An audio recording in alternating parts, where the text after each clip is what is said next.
राधे राधे, जय श्री कृष्ण सभी को। मैं मधु स्वागत करती हूँ आप सबको मेरी चैनल अनमोल कथा में, जहाँ मैं आपको सुनाती हूँ पौराणिक कथाएं और कुछ भक्ति भाव के गाथाएं जो आपकी भावनाओं को जोड़ते हैं भगवान के साथ। तो जुड़े रहिए हमारे साथ और सुनते रहें अनमोल कथाएं। दोस्तों, आज मैं आप सभी को एक सच्चे भक्त के बारे में कथा सुनाने जा रही हूँ। ये भक्त अपाहिज होने के बावजूद भी इनके भक्ति के कारण भगवान इन्हें दर्शन देते हैं। कैसे देते हैं, आइए इसी के ऊपर कथा सुनाती हूँ। एक अत्यंत गरीब दीनहीन अपाहिज था। वो एक छोटे से गांव में रहता था। वहाँ के लोग उसकी कान्हा भक्ति देख उसे पागल कहते थे। वहाँ नित्य प्रतिदिन रोज सुबह 10 किलोमीटर कान्हा के मंदिर के लिए निकलता था और कुछ ज़्यादा नहीं चल पाता था।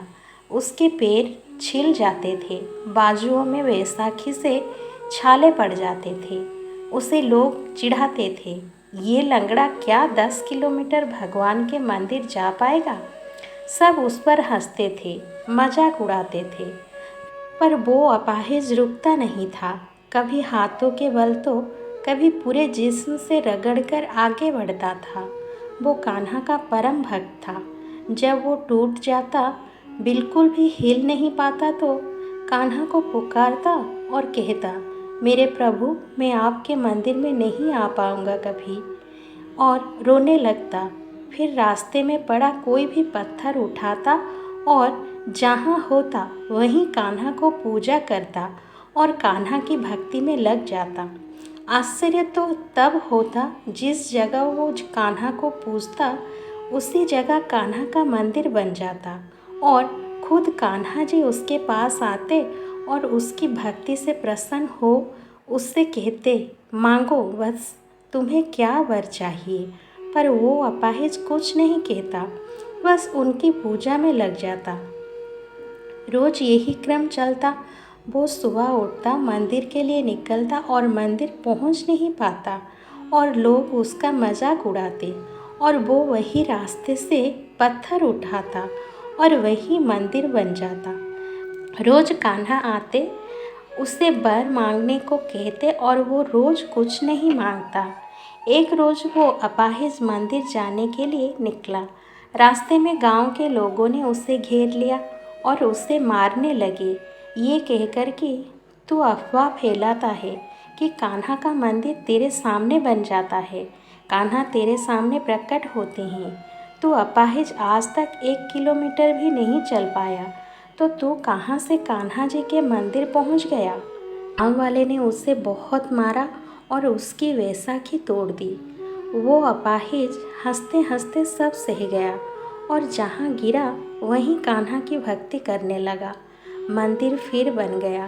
कान्हा जी प्रकट हुए और उसकी हालत देख कहने लगे, हे भक्त, तुम क्यों इतना कष्ट सहते हो, वर मांगो, मैं अभी तुम्हारे पैर और दुनिया की तमाम सुविधाएं एक क्षण में दे दूंगा।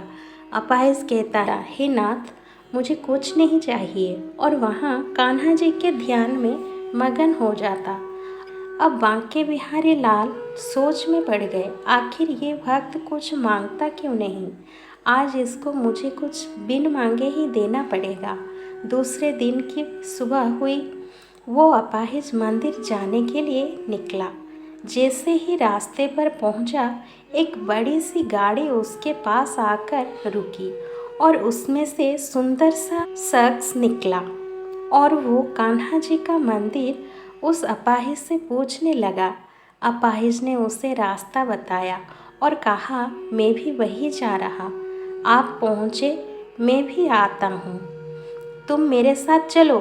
तुम इतनी दूर पैदल कैसे जाओगे, मैं अपनी गाड़ी में ले चलता हूँ। अपाहिज ने कहा, नहीं महाशय, आप जाइए, मैं आता हूँ।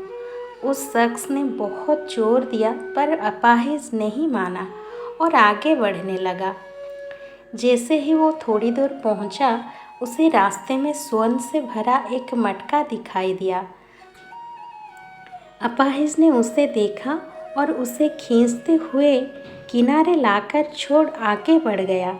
बढ़ते बढ़ते उसे रास्ते पर एक सुंदर भवन दिखाई दिया, मानो जैसे विश्वकर्मा जी ने देवताओं के लिए आज ही बनाई हो। और उस भवन से आवाज़ आई, अंदर आ जाओ तो ये भवन के नौकर चाकर स्वर्ण हीरे रत्न माणिक धन वैभव सब तुम्हारा होगा। अपाहिज ने उसे अनसुना करके आगे बढ़ने लगा। कुछ कदम चल ही थे कि उसे सामने से आती अति सुंदर सुंदर स्त्रियां दिखाई देने लगी। उन स्त्रियों ने अपाहिज के पास आकर कहा, तुम चाहो तो हमारे साथ भोग विलास कर सकते हो, कुछ क्षण आराम करो और हमारे महल चलो। अपाहिज ने उनसे हाथ जोड़ा और आगे बढ़ गया। जैसे ही वो आगे बढ़ा, भयंकर गर्मी पड़ने लगी। अपाहिज का सारा बदन तपने लगा। वो तप कर चूर हो गया, पसीने से लथपथ हो गया। फिर भी उसने हार नहीं मानी और जिस्म के बल रगड़ने लगा और आगे बढ़ने लगा। रगड़ते रगड़ते वो इतना थक गया कि वहीं बैठ गया और पत्थर उठाकर उसे अपने कान्हा को देख पूजने लगा। मंदिर बन गया और कान्हा दौड़े चले आए और आते ही उस अपाहिज से पूछा, हे भक्त, आज मैंने तुम्हारे लिए दुनिया का हर ऐश्वर्य देना चाहा, पर तुमने उनको ठोकर मार दिया। स्वर्ण भवन, नारी, यहाँ तक कि मंदिर जाने के लिए रोज गाड़ी, तुमने उसे भी ठुकरा दिया। हे बस, तुमने ऐसा क्यों किया? कान्हा जी ने उस अपाहिज से पूछा। अपाहिज ने कहा, हे नाथ, आपने गाड़ी भेजी, पर आप ये क्यों भूल गए कि जब मैं चल नहीं पाता, आप खुद दौड़े चले आते हैं दर्शन देने के लिए। अब आप ही बताओ, मैं उस गाड़ी में बैठकर आपकी मूर्ति का दर्शन करने आता, जबकि मेरे प्रभु साक्षात मेरे सामने प्रकट हो जाते हैं। आपने स्वर्ण की मुद्राएं दी, वो मेरे किस काम की जिसमें आपका नाम ना हो? वो भवन मेरे किस काम का जिसे पाने के बाद आप मुझे दिखाई ना दे? उससे अच्छा तो मेरा यही जीवन है जिसमें आप मेरे लिए आ जाते हैं। वो नारियां, उनका मैं क्या करूं? मेरे रोम रोम में तो बस आप बसे हैं, किसी और के लिए तनिक मात्र भी जगह नहीं। और वो भयंकर गर्मी जिसे पाने के बाद मुझे आपके दर्शन हुए, मेरे कान्हा करे इससे गर्मी मुझे रोज पड़े। कान्हा जी भाव विभोर हो गए और कहने लगे, धन्य है मेरे भक्त तुमने मेरी भक्ति सच्चे दिल से की है। मैं तुम्हें वरदान देता हूँ कि तुम्हारा पैर, बस कान्हा जी बोलने ही वाले थे कि तुम्हारा पैर ठीक हो जाए, उससे पहले अपाहिज ने कान्हा जी के पैर पकड़ लिए और कहा, प्रभु, मुझ पर इतना बड़ा अत्याचार मत कीजिए, मुझे ऐसा ही रहने दीजिए।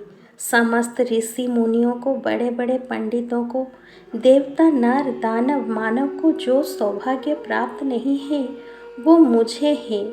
मेरे कष्ट को देखकर आप अपना मंदिर छोड़कर स्वयं दौड़े आते हैं। बस मुझे इससे ज़्यादा और क्या चाहिए? मेरे लिए ये एक नहीं असंख्य वरदान है, इसे मुझसे मत छीनिए। कान्हा जी ने उस भक्त की लाज रखी और रोज उस अपाहिज को जहाँ वो बैठ जाए, जिस पत्थर को चुने वही मंदिर और स्वयं प्रकट हो जाते थे। अपाहिज भी नित्य प्रतिदिन सबके ताने सुनता, पर हर दिन हरि भजन में मस्त रहता और कान्हा जी की महिमा गाता। धन्यवाद। आशा करती हूँ ये कथा आप सभी को पसंद आई होगी। राधे राधे, जय श्री कृष्णा। मिलते हैं और एक सुंदर कथा के साथ अगले वीडियो में। तब तक जुड़े रहिए हमारे साथ और सुनते रहें अनमोल कथा।